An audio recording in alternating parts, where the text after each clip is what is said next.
Hi friends, நாம் இன்றைக்கி ஒரு ஈஸியான சேமியா உப்புமா ரெசிபி எப்படி செய்யணும்னு சொல்லி பார்க்கலாம். நாங்கள் வந்து ஒரு பாக்கெட் சேமியா வந்து இன்றைக்கி செய்கிறோம். அதுக்கான அளவை பார்க்கலாம்.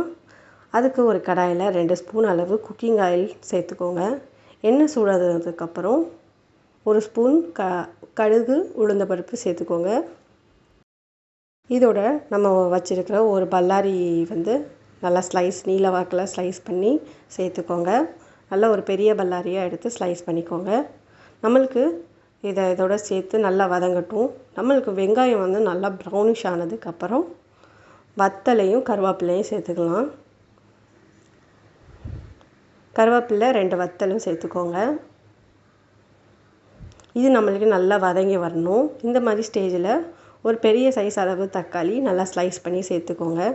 இது கூட நம்ம தேவையான அளவு உப்பு சேர்த்துக்கலாம். நம்ம தக்காளியோட உப்பு சேர்த்து வதக்கும் போது நம்மளுக்கு தக்காளி நல்லா சீக்கிரம் வதங்கி வந்துடும். அதனால் தக்காளி சேர்க்கும் போது உப்பு சேர்த்துக்கோங்க. ஒரு பிஞ்ச் அளவு நம்மளுக்கு மஞ்சள்தூள் சேர்த்துக்கலாம். இப்போ நல்லா வதக்கி விட்டுருக்கோங்க. வதங்கினதுக்கப்புறம் தேவையான அளவு தண்ணி ஊற்றிக்கலாம். நம்ம வந்து ஒரு சேமியா பாக்கெட்டுக்கு 2 கிளாஸ் தண்ணி சேர்த்துருக்கோம். ஒரு சேமியா பாக்கெட்டுக்கு 2 கிளாஸ் தண்ணி அளவு கரெக்டாக இருக்கும்.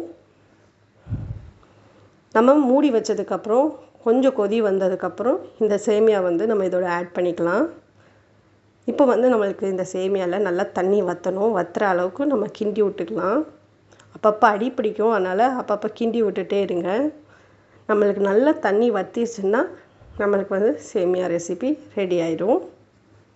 பார்த்திங்கன்னா தெரியும், நம்மளுக்கு நல்லா ரெடி ஆகிட்டு. இந்த டைமில் நீங்கள் ஆஃப் பண்ணிடுங்க. தண்ணியும் நல்லா வற்றிருச்சா நம்மளுக்கு நல்லா ஒரு உதிரியான சேமியா ரெடி ஆகிட்டு. பேச்சுலர்ஸ்க்கெலாம் இது கண்டிப்பாக யூஸ்ஃபுல்லாக இருக்கும். சிம்பிளாக ஒரு ரெசிபி, ஈஸியான சேமியா ரெசிபி செய்யணுன்னா கண்டிப்பாக இதை ட்ரை பண்ணி பாருங்கள். நம்மளோட சேனல் பிடிச்சிருந்தா மறக்காமல் லைக் பண்ணுங்கள், ஷேர் பண்ணுங்கள், சப்ஸ்கிரைப் பண்ணுங்கள். Thanks for your love and support.